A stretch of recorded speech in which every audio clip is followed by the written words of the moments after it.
Welcome back to Street Smart. As you know, the ongoing debate down in Washington over the debt ceiling and the fiscal situation. We heard from the president last night, the House Speaker last night, and we heard from many more throughout the day. Well, our Washington executive editor, Al Hunt, actually spoke with White House Chief of Staff Bill Daley earlier this afternoon.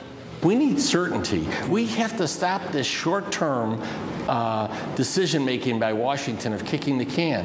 And right now, with a difficult economy, the worst thing we can have, once again, is another one of these crises where the American people are brought to the point, and businesses are brought to the point, of a possible default of the U.S. government in a time when our economy is very challenging.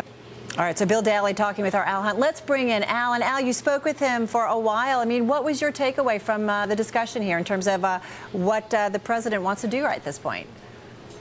They're still playing hardball right now, Carol. They're saying there's no way the Boehner bill, the House Republican measure, can pass the Senate, that they think that what Harry Reid's proposing is something that they can sign, that the key issue right now is whether you can get some kind of a debt ceiling extension that lasts through 2012.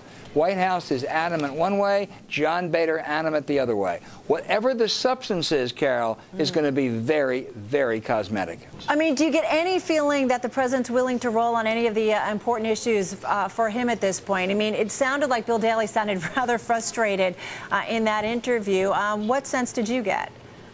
Well, I think he is frustrated. I'll tell you what else, they're frustrated with the business community. They think Wall Street and the business community have not weighed in heavily enough on this because they've just made the automatic assumption that it's going to happen and that the crisis would be more avoidable if they hadn't made that assumption and weighed in more heavily. He's frustrated about that. I think they're frustrated they're spending so much time on this issue.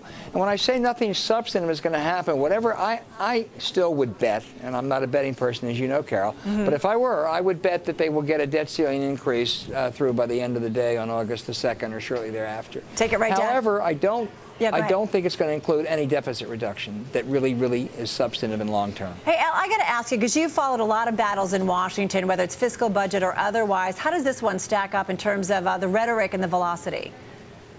The velocity is as great and the pettiness is as small. It is. It is. All right. You know, when you fight over the Vietnam War, you fight over civil rights, you fight over the role of government, that's really big stuff. This is really pretty petty. All right. Going to leave it on that note. Hey, Al, thank you so much. Our Al Hunt Thanks, Carol. Speaking with White House Chief of Staff Bill Daley.